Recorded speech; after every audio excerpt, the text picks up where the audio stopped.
welcome to another edition of Lifestyle Xpoze. I am still your regular host, Eric Aghimien.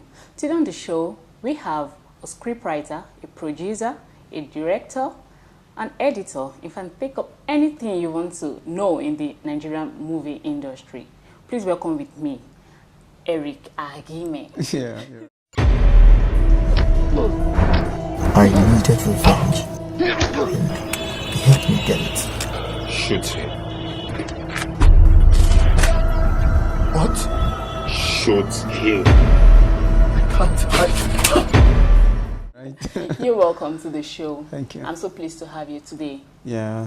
Okay. Happy to be here. Yeah. So tell us, what was your drive towards producing movies in the Nigerian movie industry? And also tell us your goal and what inspired you. Yeah. You know, like human beings, we're all built for different things. Okay. You know, some are built to trade. They love trading. Okay. You know, me naturally, I'm built for art. You know, movie making is art in itself. So, you know, when I was growing up, I grew up in a system where people believe you have to be a medical doctor, you have to be a lawyer before you can be successful in life and stuff. So, we grew up in that line. So that was one of the reasons why I had to switch to science, you know, at a particular time in my life. And I read science lab tech, and so all the while I was writing, I mean, studying that course, I knew I was on the wrong track. So okay. at the time, I had to switch back to my first love. That's on film producing or yeah, so art. I had to switch back to filmmaking. So Okay. I learned the art, and you know, it's filmmaking since I was a child. It's always been my drive. It has always been something I love, because I just love watching movies. But I didn't know I was going to be a filmmaker. But I just love watching movies. You know, I like to criticize. You know, as a child, I used to think. I look at Nigerian films. I look at Foreign Hollywood films. Okay. I'd be like, why the picture quality, this, that? Why is this so different? You know. But as I grew older, I started finding answers to those questions. So I think basically it's just the natural thing, you know. Okay. Okay. Now looking at Nigerian film content now, Nollywood movie content. Do you think we have a weighty content? Do you think we really pass the message rather than the acting? Yeah, you know, like in terms of story, Nigeria, I mean, Nollywood has it. Okay. Story, as in we have strong story. It's just technicalities that we have problems. And the way we tell our stories as well, you know, like the way we write scripts, the dialogues and stuff, you know, sometimes, you know, I feel we have to work more on our dialogues and our plotting. Okay. You know, but I believe Nollywood has a great future. So what was the procedure? What is the procedure? What was your procedure in producing the movie?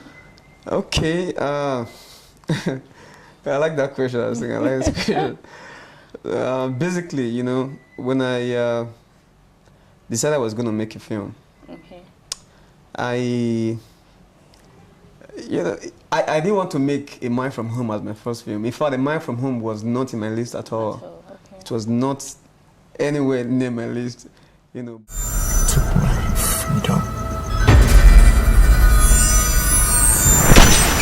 My future. And my life. I need to get my life back. I'm lost. You're like a brother to me, and I don't want you to make the same mistakes I made.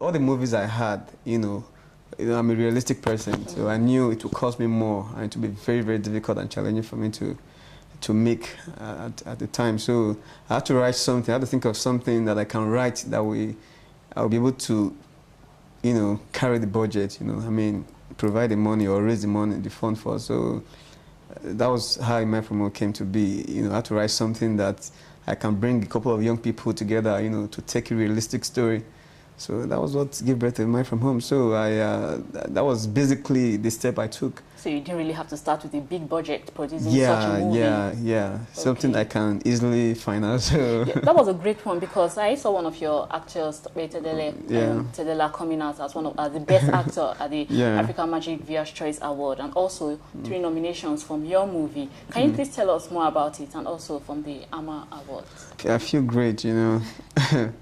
Like, considering the budget, considering the people that were involved, a lot of them were, you know, a lot of them has never acted before. Then a lot of them, you know, are newcomers, you know, probably they've done a couple of jobs. Did you just say they haven't acted before? Yeah, a lot of them never acted before, and a lot of them, you know, made a couple of films. I mean, Tokbe Tedela, Mine from Home is his first lead role. Oh. It's the first lead role, and he came out best actor. You know, like when I make movies, I keep my eyes on awards. I like that. Okay. You understand? It's really not about money for me because I was never motivated by money or fame or anything. I just love filmmaking, you know. Filmmaking. Okay, so are you saying you want to pass a message? In fact, what message do you think you want to pass, or do you want to correct in the global system?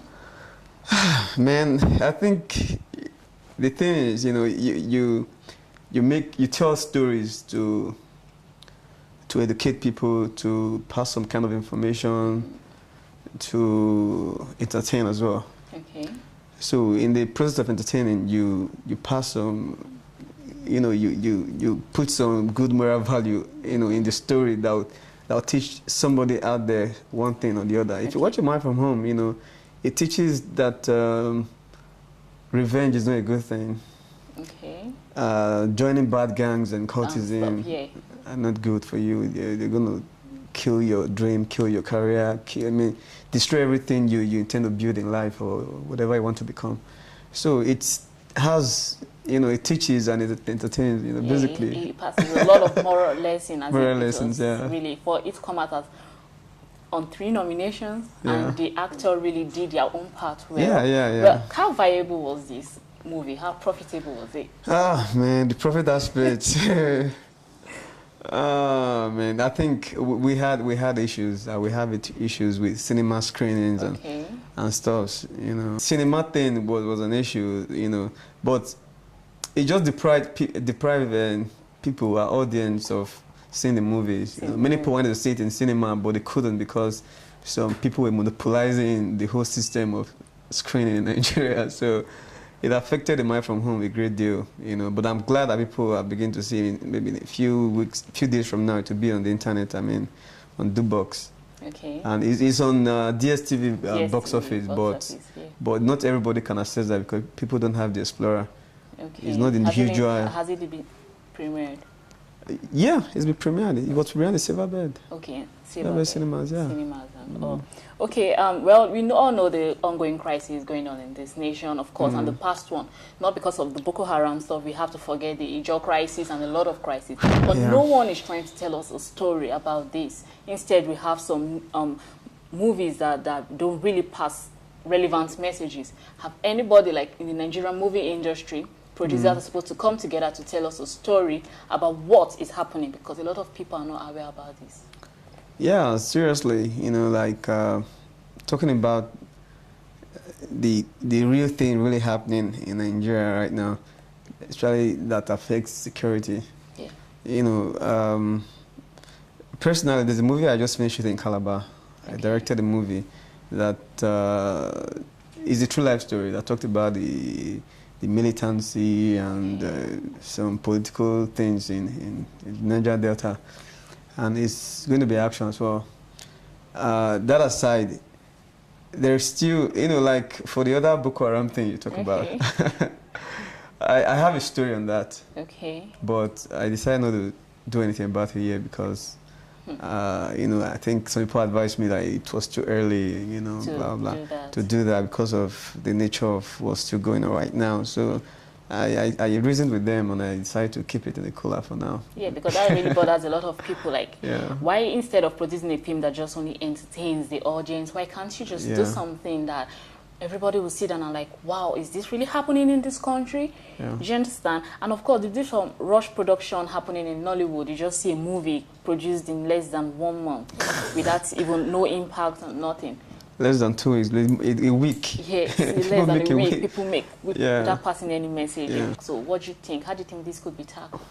But if you ask me, I don't think Nollywood is really losing viewers per se. Well, depends. People who has never been following Nollywood, are there. People who Nollywood has strong viewership. Okay. All right, but there are those who don't even like they've it at never all. been following Nollywood. So Yes. so You're right. like what I'm trying to say is, in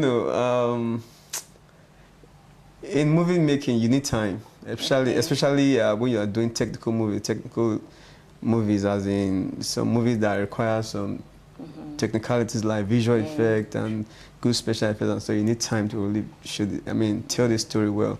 But there are some movies that are just drama, but you still need time. Okay. But because of the kind of budget we use, I really don't blame directors and filmmakers who shoot films in a week. The industry is kind of divided into two, sort of. Okay. There are businessmen, filmmakers, there are passionate filmmakers. Okay, like you're passionate about just filmmaking. Well, I'm passionate. Okay, looking at the Nigerian government in Nollywood industry, they seem to be supporting you guys very well. And looking at this, with this support, what is the future of this industry? See, the kind of support we're getting from the government is not the kind of support we really need. Okay. The support is good, but they're trying to train some people, which that aspect is very, very good. Okay. But it shouldn't stop there. We need more cinema built. Okay. More, like many. We need screenings. Screens, when we make the good movies, where we're going to screen them? When some private individuals are monopolizing and making things, worse for filmmakers. Apart from supporting with finances, they should reduce the tax they collect. Okay, they should reduce the tax they collect from us, yeah. So how do you have your personal fun, and what project are you working on next? Man, I'm a very, very happy fellow. Okay, yeah, I can see that. I like freedom, freedom to do whatever you like, not bad things. Yeah, not bad things. Yeah, to do whatever you like and to do the things that makes you happy. Yeah. So for me, I like to cool off with video games, computer games, anything game, mobile phone, everything. I love playing games. Okay. And I love to, to laugh a lot. Yeah, that's cool. Yeah, I love to hang out with friends that make me laugh. Wow. So what project are you working on next? Yeah, I'm working on a movie tentatively titled The Native. It can change before the film is released. Okay. It's a new kind of movie. It's something that Nigeria really have to look out for. I can't wait. I can't wait. Yeah, and we're working with some international team. Okay, some crews. Yeah, crew from US and India and Russia. So bringing all these guys together. Specifically, we're working with these guys that built Peter Parker in The Life of Pi, the tiger. Okay. And they're going to be doing a lot of animations for us. Wow. So it's a big project, it's a big thing. So I think that is Hollywood coming down to Nigeria. Yeah, basically, yeah. Wow. Thank you very much, Eric. Yeah. And good luck on your project. Okay, and that is Eric Aghimien, the producer of A Mile From Home. You can get the movie on Jukebox and watch it online on Jukebox for now. Yeah. Okay, and you can also contact me on lifestyle@webtvng.com or my social media platform, Facebook and Twitter. Till then, do have a nice weekend.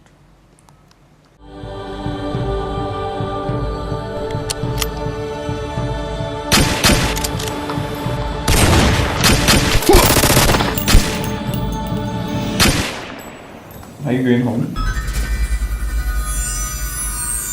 I'm home.